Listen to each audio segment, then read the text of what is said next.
성경 한 구절 읽어보겠습니다. 이에 비유로 이르시되 무화과 나무와 모든 나무를 보라. 싹이 나면 너희가 보고 여름이 가까운 줄을 자연히 아나니 이와 같이 너희가 이런 일이 나는 것을 보거든 하나님의 나라가 가까운 줄을 알라. 여기 보면 비유라고 했습니다. 두 종류 나무의 비유입니다. 하나는 무화과 나무이고 또 다른 하나는 모든 나무입니다. 싹이 나면 너희가 보고 여름이 가까운 줄을 자연히 아나니 라고 했습니다. 겨울철에는 나무가 죽을 것 같이 말랐다가 여름이 가까이 오면 싹이 트기 시작하고 잎이 피기 시작합니다. 그렇듯이 이런 일이 나는 것을 보거든 하나님 나라가 가까운 줄을 알라고 했습니다. 무화과 나무는 이스라엘 민족을 말하는 것입니다. 이스라엘의 상징은 무화과 나무입니다. 이 세상 나라마다 상징하는 나무가 있습니다. 대한민국은 무궁화이고 이스라엘은 무화과 나무입니다. 우리도 과거 일제 36년 동안 나라를 잃어버렸습니다. 그것이 마치 겨울철에 잎사귀가 떨어지고 마른 나무처럼 되어버린 것과 마찬가지입니다. 모든 나무에 싹이 난다는 말은 이 세상의 모든 나라가 다 자유를 얻는다는 뜻입니다. 현재 해방과 함께 이 세상 모든 나라에 자유가 왔습니다. 다 싹이 났습니다. 지금 현재 이 세상에는 180개가 넘는 나라가 있습니다. 민족이란 민족은 거의 다 자유를 얻었고 독립을 했습니다. 그러나 해방 전 이 세상에는 약 60개의 나라밖에 없었습니다. 60개의 나라밖에 없던 것이 3배가 늘어서 180개 나라가 생겼습니다. 모든 나무에 싹이 났습니다. 그런 반면 이스라엘이란 나라는 약 2000년 전에 없어졌던 나라입니다. 2000년 전에 없어진 나라가 어떻게 회복이 될까요? 우리 민족이 만일 2000년 전에 흩어졌다고 생각해 봅시다. 그때 그 나라가 지금 그대로 회복될 수 있을까요? 제가 알기로는 우리 민족이 일본에 가서 모여 사는 곳 이름이 나라입니다. 그 나라라는 이름은 우리 민족이 거기에 가서 살면서 우리나라를 생각하면서 붙였는데 나중에 지명이 되었어요. 지금도 우리의 문화가 거기에 남아있다고 합니다. 그렇지만 그들은 우리 조국에 돌아오지 않습니다. 우리 민족은 임진왜란 때 저 멀리 이탈리아까지 팔려갔습니다. 그들의 후손은 이제 이탈리아 사람이 되어 있습니다. 그들은 지금도 조국에 돌아오지 않습니다. 이렇듯 만약 우리 민족이 2000년 전에 흩어졌다면 돌아올 가능성은 없습니다. 제가 가끔 미국에 가면 한국인 2세나 3세를 봅니다. 3세는 말할 것도 없고 2세만 하더라도 우리말을 잘 모릅니다. 어린아이 때 갔다든지 거기서 태어났으면 자라서 영어만 하지 우리말을 모릅니다. 제가 아는 사람에게는 우리말을 가르치라고 자주 권합니다.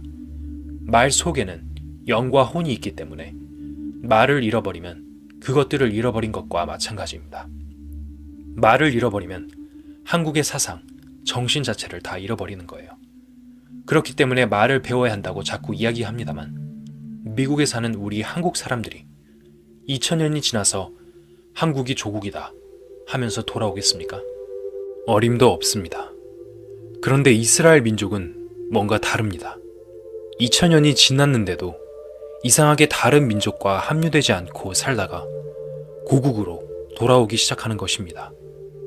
이스라엘 민족이 자기 땅으로 돌아오는 역사는 제가 어떤 책을 읽어 알고 있습니다만 시온으로 돌아가자는 시오니즘 운동이 상당히 오래전부터 전개되었습니다. 시오니즘 운동은 테오도르 헤르츠리라는 학자가 일으켰는데 그 후에 이스라엘 민족이 조금씩 자기 땅으로 돌아가더니 지금은 대거 돌아가서 그 땅을 점령해버렸습니다. 이러한 힘이 어디서 나왔을까요? 바로 성경에 예수님이 말씀하신 것과 같이 무화과 나무에 싹이 난다는 예언의 말씀이 그대로 일어난 사건인 것입니다. 누가복음 21장을 다시 한 번 더 읽어보겠습니다. 이에 비유로 이르시되 무화과 나무와 모든 나무를 보라. 싹이 나면 너희가 보고 여름이 가까운 줄을 자연히 아나니 이와 같이 너희가 이런 일이 나는 것을 보거든 하나님의 나라가 가까운 줄을 알라. 자, 이제 여러분 눈에 환하게 보일 것입니다. 왜 지금 세상에서 이스라엘이라는 나라가 그렇게 말썽이 많을까요? 그 나라는 1948년에 독립했습니다. 유엔에 가입까지 했습니다. 그런데 왜 그 나라에 대해 그렇게 말이 많을까? 성경 속에 기록되어 있는 선민이기 때문에 그렇습니다. 그 민족으로 말미암아 세계 역사가 흘러가고 모든 일들이 이루어져 가고 있는 것입니다. 이게 도대체 무슨 말일까요? 이스라엘 민족의 복구, 이스라엘 민족이 회복된다는 것은 바로 이 세상이 끝나가고 하나님의 나라가 가까웠다는 증거입니다. 여러분이 어떤 생각을 품든지, 돈을 벌어 잘 먹고 잘 살고 행복하게 살 꿈을 꾸든지 말든지, 역사는 꾸준히 흘러서 마지막 날 가까이에 와 있고 하나님의 나라가 가까웠다는 것을 이렇게 확실하게 보여주고 있는 것입니다. 우리 인간은 도대체 무엇을 위해 안간힘을 쓰면서 살아갈까요? 발버둥 치고 안간힘을 쓰고 노력을 할지라도 계획된 역사는 유유히 흘러갑니다. 아무리 힘있는 권력자라도 흘러가는 하나님의 계획, 그 큰 물결을 막을 수는 없습니다. 그렇다면 우리는 이러한 사실을 알고 여기에 순응할 수 있어야 하지 않겠습니까? 내가 진실로 너희에게 말하노니 이 세대가 지나가기 전에 모든 일이 다 이루리라. 천지는 없어지겠으나 내 말은 없어지지 아니하리라. 누가 이런 말을 할 수 있을까요? 천지가 없어져도 내 말은 없어지지 않는다. 그대로 이루어진다. 모든 것이 그대로 이루어지고 있습니다. 이러한 상황에서 우리는 어떤 사람이 되어야 할까요? 하나님의 나라에 들어갈 준비를 해야 합니다. 여러분에게 밥 먹는 것보다 더 급하고 옷 입는 것보다 더 급한 것이 바로 이 문제입니다. 졸업하고 취직하는 문제보다 더 급한 일이 바로 이 문제입니다. 준비를 하셔야 합니다. 예레미야 30장을 읽어보겠습니다. 여호와께로서 말씀이 예레미야에게 임하여 이르시니라. 이스라엘의 하나님 여호와께서 이같이 일러 가라사대 내가 네게 이른 모든 말을 책에 기록하라. 나 여호와가 말하노라. 내가 내 백성 이스라엘과 유다의 포로를 돌이킬 때가 이르리니 내가 그들을 그 열조에게 준 땅으로 돌아오게 할 것이라. 그들이 그것을 차지하리라. 여호와의 말이니라. 지금으로부터 2500여 년 전에 예레미야라는 선지자를 통해서 하나님께서 하신 말씀입니다. 여호와라는 분은 이스라엘의 하나님이라는 뜻입니다. 여호와께로서 말씀이 예레미야에게 임하여 이르시니라. 하나님이 직접 계시를 내려 예레미야 선지자를 통해서 알리신 것입니다. 이 말씀을 기록하라고 명령하셔서 우리가 지금 읽게 된 것입니다. 3절에 나 여호와가 말하노라. 내가 내 백성 이스라엘과 유다의 포로를 돌이킬 때가 이르리니 내가 그들을 그 열조에게 준 땅으로 돌아오게 할 것이라. 그들이 그것을 차지하리라. 여호와의 말이니라. 이렇게 2500년 전에 예언한 말씀대로 이스라엘 민족이 지금 자기들의 땅으로 돌아왔고 지금도 돌아오고 있습니다. 그들이 그것을 차지하리라. 1967년 중동 전쟁이 있었습니다. 그것을 6.1 전쟁이라고 말합니다. 1948년에 이스라엘 민족이 해방되니까 주변에 있는 아랍 진영 국가들이 이스라엘에게 쳐들어와 중동 전쟁이 시작되었습니다. 첫 번째와 두 번째 전쟁이 다 이스라엘의 승리로 끝나고 세 번째 전쟁이 또 일어났는데 그때는 아랍 진영 국가들이 이스라엘을 지중해로 몰아넣을 작정이었습니다. 그런데 이상하게도 6일 만에 전쟁이 끝났는데 결과는 아랍 진영 국가들의 의도와는 반대로 이스라엘이 팔레스타인이라는 땅을 점령해버리고 말았습니다. 시나이 반도까지 몽땅 점령하고 말았습니다. 나중에 시나이 반도는 이집트에게 내주었습니다만 요르단강 서안도 점령하고 가자지구도 점령해버렸습니다. 무엇보다도 이스라엘의 수도인 예루살렘을 완전히 점령하게 되었습니다. 그러나 예루살렘에 있는 성전은 아직 회교구역으로 이방인의 손에 있습니다. 과연 이 모든 일들이 왜 일어났을까요? 그들이 그것을 차지하리라. 이 하나님의 말씀이 그대로 현실에 나타난 것입니다. 하나님 자신의 계획을 이 땅에서 성취하시기 위해 일어난 사건인 것입니다. 2500년 전에 말씀하신 이 성경대로 되었는지를 우리는 분명하게 현재 역사의 모습을 통해 확인할 수 있습니다. 성경 한 구절 읽어보겠습니다.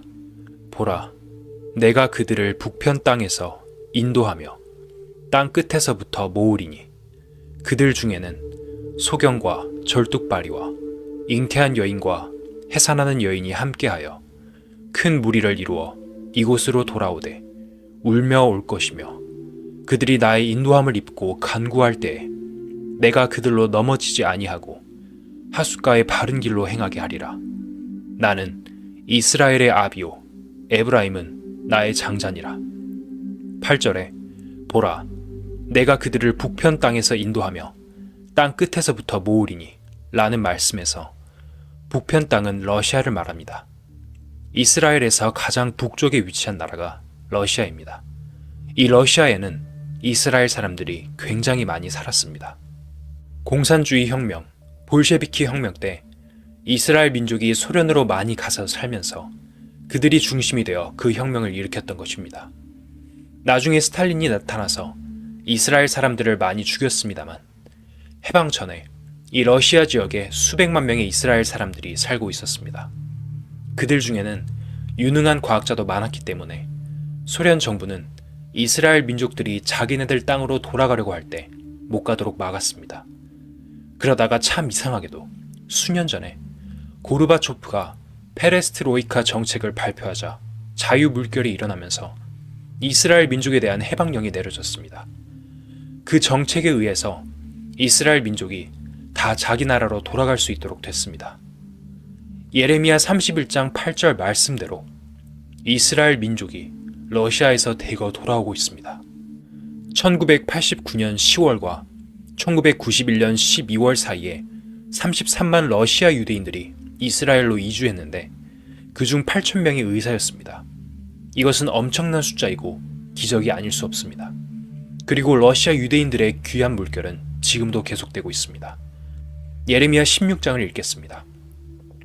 여호와께서 가라사대 그러나 보라 날이 이르리니 다시는 이스라엘 자손을 애굽 땅에서 인도하여 내신 여호와의 사심으로 맹세하지 아니하고 이스라엘 자손을 북방 땅과 그 모든 쫓겨났던 나라에서 인도하여 내신 여호와의 사심으로 맹세하리라. 내가 그들을 그 열조에게 준 그들의 땅으로 인도하여 드리리라.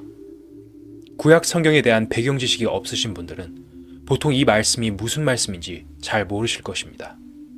이스라엘 민족에게는 3,500년 전부터 우리나라의 광복절 같은 그런 절기가 있습니다. 8월 15일은 우리 민족이 일본에게 해방된 날로 우리의 절기가 되었습니다. 이스라엘 민족은 옛날 모세가 이집트에서 이스라엘 민족을 해방시킨 날을 유월절이라 합니다. 유월절이라는 가장 큰 명절이 이스라엘에 있어요. 제가 10년 전에 이스라엘에서 이집트까지 버스를 타고 간 적이 있었습니다. 그때 많은 이스라엘 사람들이 그 버스에 타고 있었습니다. 나중에 알고 보니 그때가 바로 유월절 절기였습니다. 그래서 그들은 이집트에서 이스라엘 민족이 해방을 받았으니 이집트에 가서 그 절기를 지키는 것입니다.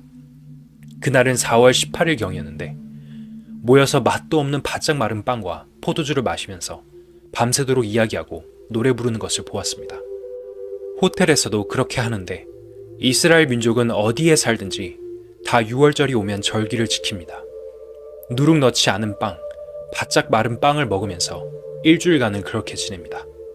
그런데 성경을 보니 나중에 유대인들이 이 절기를 지키지 않고 절기가 변절된다고 했습니다.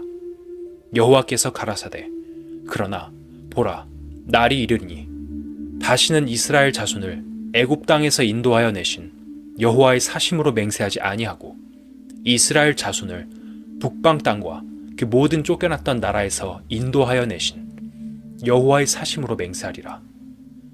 맹세한다는 말은 절기를 지킨다는 뜻입니다. 제가 몇 년 전에 독일에 갔습니다. 독일에 가서 집회를 했는데 그때 우리가 평소에 좀 알고 성경 이야기도 같이 하는 독일 사람 한 분을 초청했어요. 그리고 그분에게 성경 이야기를 해주었습니다. 그분은 러시아에서 돌아오는 이스라엘 사람들을 위해서 돈을 걷어 비행기표를 구해주는 일을 하셨습니다. 독일 사람인데도 그분은 이 성경을 믿기 때문에 성경에 따라서 이스라엘을 도와주어야 한다고 하면서 그런 운동을 하고 있었습니다. 그분 말에 의하면 지금은 이스라엘 사람들이 유월절을 지키지 않는답니다. 유월절을 지키지 않고 북쪽에서 해방받고 온 세계에서 그 해방받는 날을 지킨다는 것입니다. 유대인에게 직접 들은 이야기는 아닙니다. 그러나 그분은 유대인들이 돌아오는 일을 맡은 위원회의 부원장입니다. 그분이 분명히 그렇게 말했습니다. 얼마나 성경이 세밀합니까? 이렇게 세밀하게 2500년 전에 예언한 말씀이 지금에 와서 현실적으로 그대로 이루어지고 있습니다. 그러니까 이 성경은 어디까지나 추상적인 이야기가 아니고 사실이라는 것입니다. 이사야 60장을 읽어보겠습니다. 내 눈을 들어 사면을 보라. 무리가 다 모여 내게로 오느니라. 네 아들들은 원방에서 오겠고 네 딸들은 안기워 올 것이라.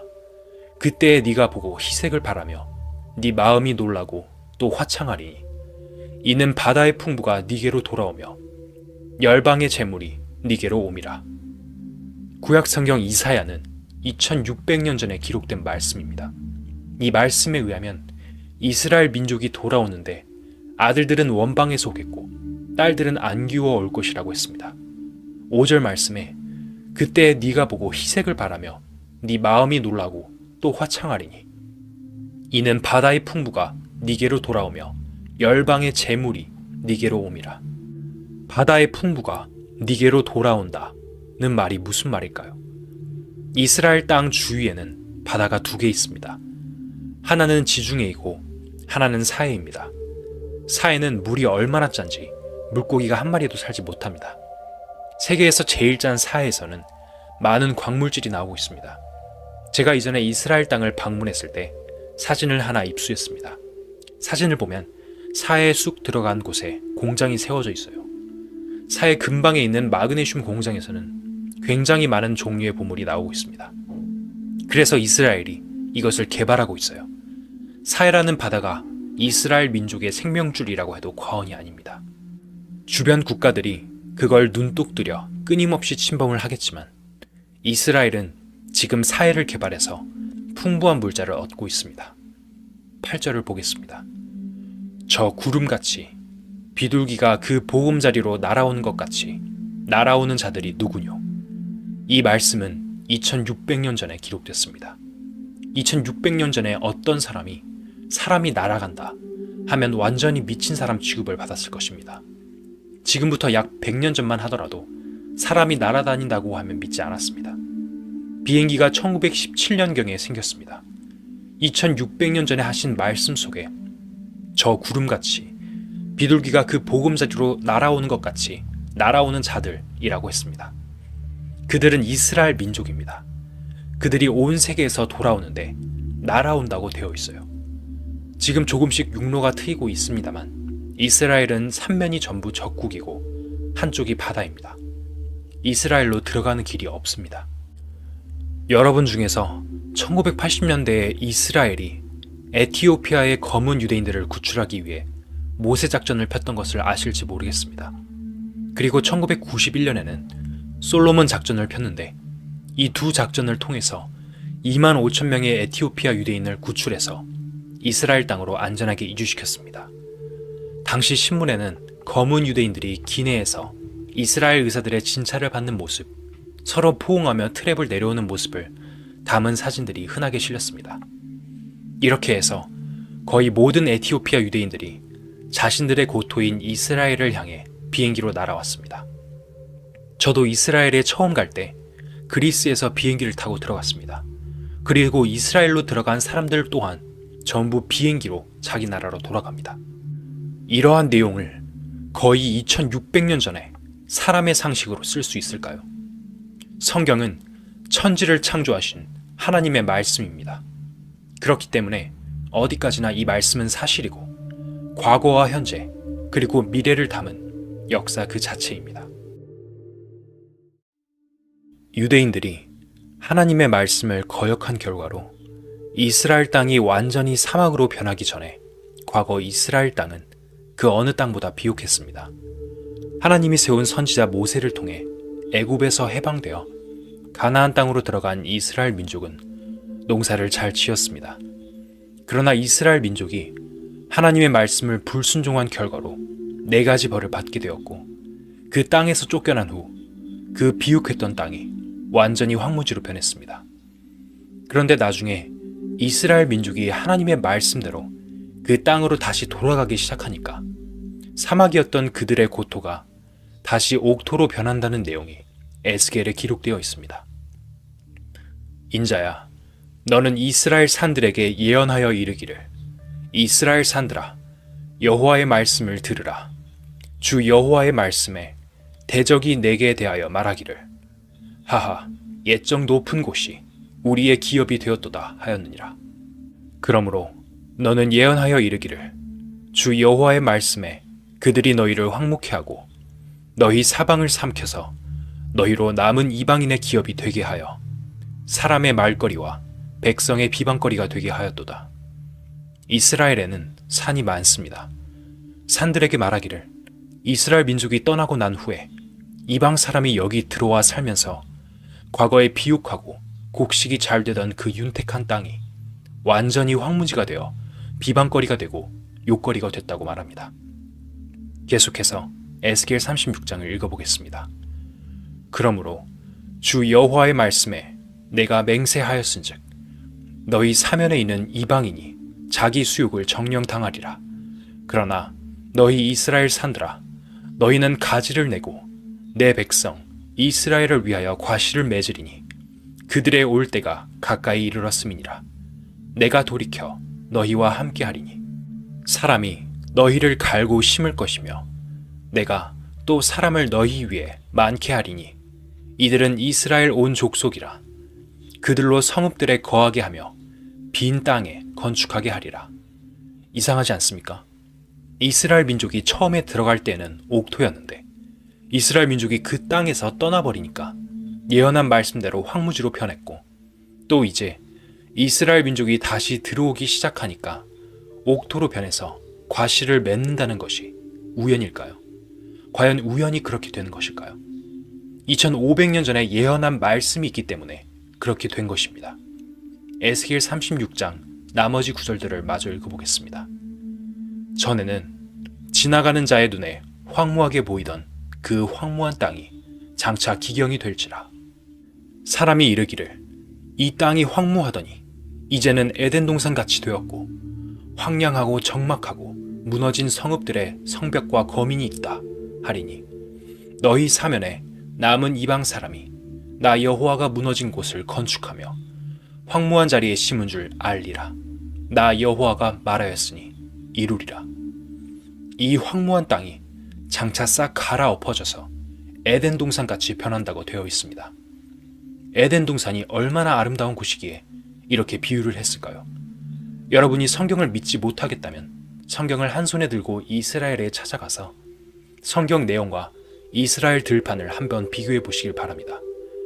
제가 몇 년 전에 이스라엘에 갔을 때 들판이 완전히 옥토로 변해서 멀리에서 보기에도 굉장히 울창하게 큰 귤나무들이 자라고 있는 것을 보았습니다. 이스라엘의 농촌은 굉장히 잘 삽니다. 풍성한 농사가 되고 있습니다. 비가 안 오는데도 이스라엘에는 농사가 잘 됩니다. 이스라엘의 북쪽에 가면 해발 3000m 조금 못 되는 헤르몬이라는 산이 있습니다. 제가 4월 달에 그 산에 올라갔는데 산의 3분의 1쯤 올라가니까 눈이 쌓였어요. 그 산의 북쪽은 시리아, 서쪽은 레바논입니다. 이 레바논 지역은 본래 비도 많이 오는 곳입니다. 이스라엘에는 비가 오지 않지만 대신 그 산에서 내려오다 보면 큰 폭포가 있는데 그 폭포의 물이 흘러서 갈릴리 호수에 들어갑니다. 갈릴리 호수는 민물 호수입니다. 이스라엘은 그 높은 지대에 있는 물을 큰 파이프로 연결해서 전국의 스프링클러 시설을 만들었습니다. 산이 있어도 그 산보다 훨씬 높은 곳에서 물이 전부 공급됩니다. 그래서 이스라엘 들판 전체는 스위치만 누르면 스프링클러가 온 들판을 다 적시게 되어 있습니다. 제가 갔을 때에는 네게브 사막지대에 수도 파이프를 연결하는 것을 보았습니다. 그래서 그 땅은 비가 오지 않지만 완전히 옥토로 변하고 있습니다. 2500년 전에 기록한 말씀이 지금 그대로 이루어지고 있습니다. 하나님이 말씀하셨기 때문에 이루어지는 이 역사의 현장을 우리는 눈으로 직접 볼 수 있습니다. 그래서 이 성경은 거짓말이 아니라 사실 그 자체인 것입니다. 성경은 추상적으로 써놓은 문학 작품이나 철학서나 도덕서가 아닙니다. 이 성경은 사실 그대로 써놓은 역사서이자 예언서입니다. 성경은 바로 인류 역사와 병행하고 있는 거예요. 인류의 역사는 BC 역사, 즉 구약 역사와 AD 역사, 즉 신약 역사입니다. 신구약 성경이 인류 역사의 내용을 그대로 그려놓은 거예요. 과거는 역사고 미래는 예언인 이것은 분명히 하나님의 계획 속에 쓰여졌고 역사도 그대로 이루어져 가는 것입니다. 여러분, 이 인류의 역사가 우연히 흘러가는 걸까요? 절대로 우연이 아닙니다. 역사 전체가 세밀하게 하나님의 계획 속에서 흐르고 있습니다. 하나님의 철저한 계획에 의해서 흐르는 이 역사가 왜 이렇게 고통스럽고 어려우냐고 생각하시겠지만 그것은 사탄 때문에 그렇습니다. 사탄을 영원히 멸망시키기 위해서 이러한 역사의 과정을 거치는 것입니다. 그렇게 해서 나중에 가면 하나님의 계획이 그대로 이루어지게 됩니다. 그렇기 때문에 지금 내 마음속에 가지고 있는 온갖 사사로운 인간적인 생각들을 내려놓고 하나님이 기록해 놓으신 이 성경 말씀에 내 마음을 몰입시켜야 할 의무가 우리 각자에게 주어져 있습니다. 성경 한 구절 읽어보겠습니다. 인자야, 너는 또 예언하여 고객에 이르기를 주 여호와의 말씀에 내 백성 이스라엘이 평안히 거하는 날에 네가 어찌 그것을 알지 못하겠느냐. 네가 네 고토 극한 북방에서 많은 백성 곧 다 말을 탄 큰 떼와 능한 군대와 함께 오되 구름이 땅에 덮음같이 내 백성 이스라엘을 치러 오리라. 고가 끝날에 내가 너를 이끌어다가 내 땅을 치게 하리니 이는 내가 너로 말미암아 이방 사람의 목전에서 내 거룩함을 나타내어 그들로 다 나를 알게 하려 함이니라. 여기에 곡이라는 사람이 나오는데 이것은 어떤 세력을 말합니다. 이스라엘이 평안히 거하는 날에 그 곡이 이스라엘 민족을 치러 온다는 이야기입니다. 네가 네 고토 극한 북방에서 많은 백성 곧 다 말을 탄 큰 떼와 능한 군대와 함께 오되 구름이 땅에 덮임같이 내 백성 이스라엘을 치러 오리라. 고가 끝날에 라고 했는데 끝날입니다. 이제 앞으로 이스라엘을 치러 오는 세력이 나타나면 이 세상 끝이 온다는 뜻입니다. 여호와의 말씀이 내게 임하여 가라사대 인자야, 너는 마곡 땅에 있는 곡 곧 로스와 메섹과 두발 왕에게로 얼굴을 향하고 그를 쳐서 예언하여. 제가 옛날 지도를 하나 가지고 있습니다. 미국에 갔더니 어떤 분이 이 지도를 하나 전해주었습니다. 팔레스타인과 예루살렘이 중심이 된 지도입니다. 그 지도의 북쪽에 마곡이라고 되어 있습니다. 마곡 땅에 곡이라는 세력이 이스라엘을 치러 온다는 이야기입니다. 2절을 다시 읽겠습니다. 인자야, 너는 마곡 땅에 있는 곡, 곧 로스와 메섹과 두발 왕에게로 얼굴을 향하고 그를 쳐서 예언하여 이르기를 주 여호와의 말씀에 로스와 메섹과 두발 왕 고가 내가 너를 대적하여 너를 돌이켜 갈고리로 네 아가리를 꿰고 너와 말과 기병 곧 내 온 군대를 끌어내되 완전한 갑옷을 입고 큰 방패와 작은 방패를 가지며 칼을 잡은 큰 무리와 그들과 함께한 바 방패와 투구를 갖춘 바사와 구스와 붓과. 영어 성경에는 바사가 페르시아라고 나와 있습니다. 지금 이름은 이란이고 옛날 이름은 페르시아입니다. 어떤 성경에는 직접적으로 구스가 에티오피아라고 나와 있고 붓은 리비아로 나와 있습니다. 고멜과 그 모든 떼와 극한 북방의 도갈마 족속과 그 모든 떼, 곧 많은 백성의 무리를 너와 함께 끌어내리라. 곡은 동맹국을 거느리고 이스라엘을 칩니다. 큰 전쟁이 될 것입니다. 자그마치 약 2000년 만에 지금 이스라엘 나라가 회복되고 있는 이유는 이 세상을 심판하는 기지를 삼기 위해서입니다.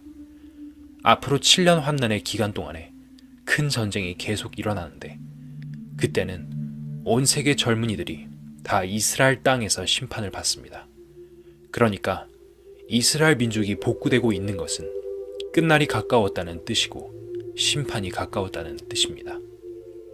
너는 스스로 예비하되 너와 네게 모인 무리들이 다 스스로 예비하고 너는 그들의 대장이 될지어다. 여러 날 후에 곧 말년에 네가 명령을 받고 그 땅 곧 오래 황무하였던 이스라엘 산에 이르리니 그 땅 백성은 칼을 벗어나서 열국에서부터 모여 들어오며 이방에서부터 나와서 다 평안히 거하는 중이라. 네가 올라오되 너와 네 모든 떼와 너와 함께한 많은 백성이 광풍같이 이르고 구름같이 땅을 덮으리라. 나 주 여호와가 말하노라. 그날에 네 마음에서 여러 가지 생각이 나서 악한 꾀를 내어 말하기를 내가 평원의 고을들로 올라가리라.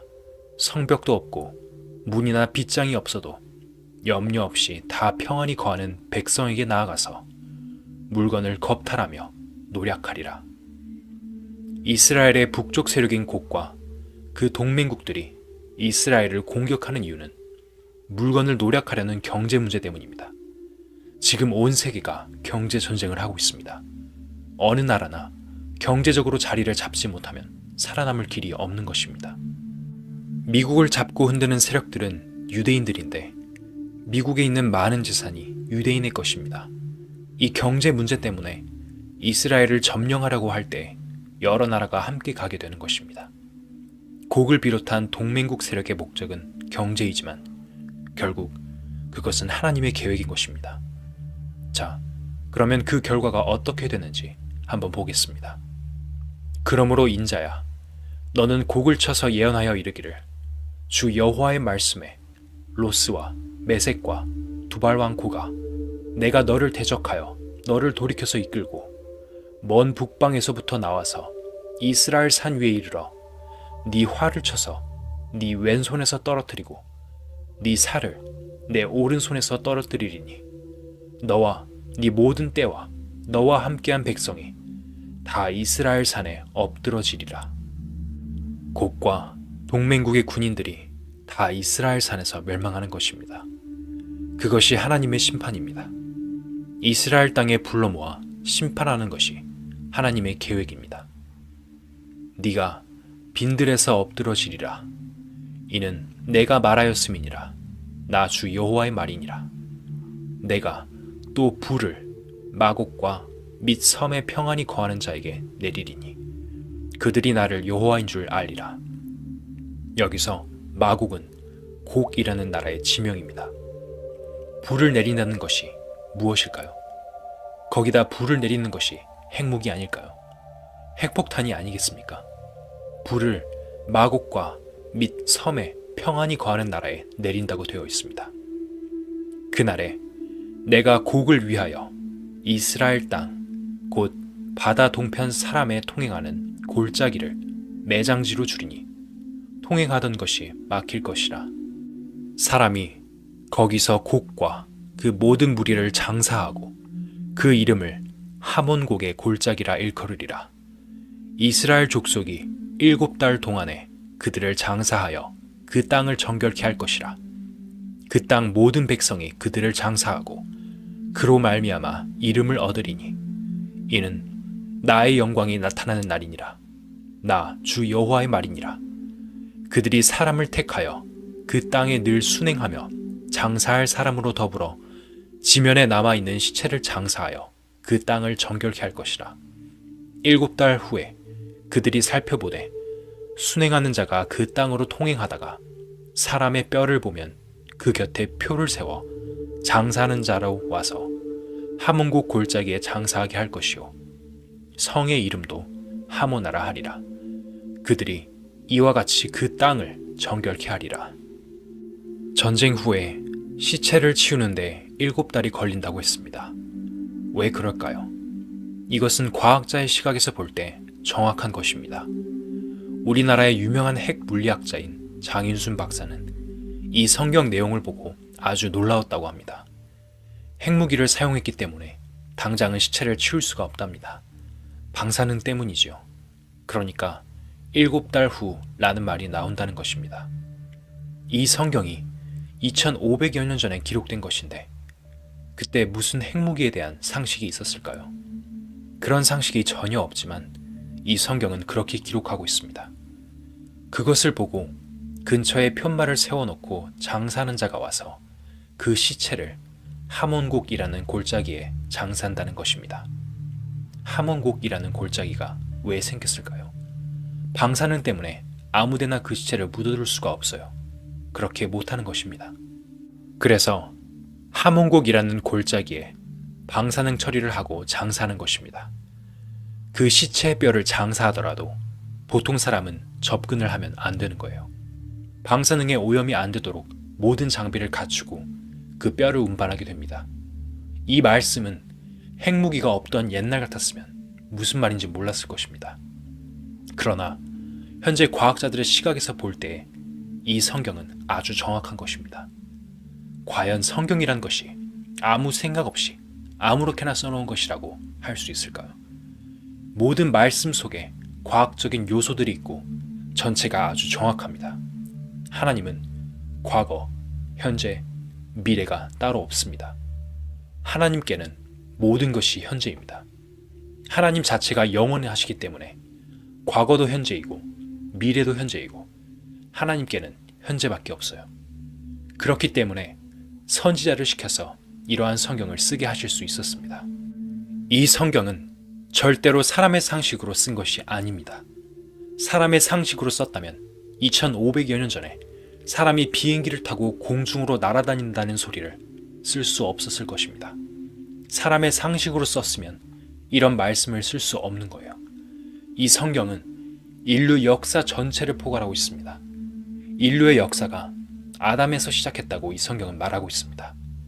구약 성경의 역사가 인류 역사가 흘러온 BC 역사였습니다. 인류 역사의 AD 역사가 바로 예수님 탄생하신 때부터 시작한 역사입니다.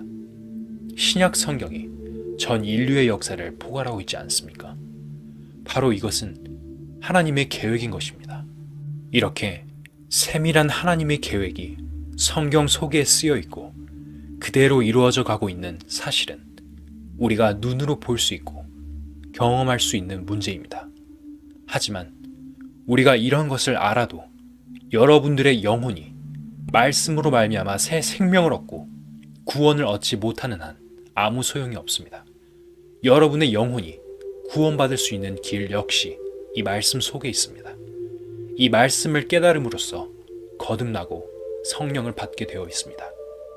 이 성경 속에는 인류 전체의 역사도 있지만 각 개인이 생명을 얻을 수 있는 진리도 있습니다. 이런 사실에 대해 깊이 생각할 책임이 우리 각자에게 주어져 있습니다.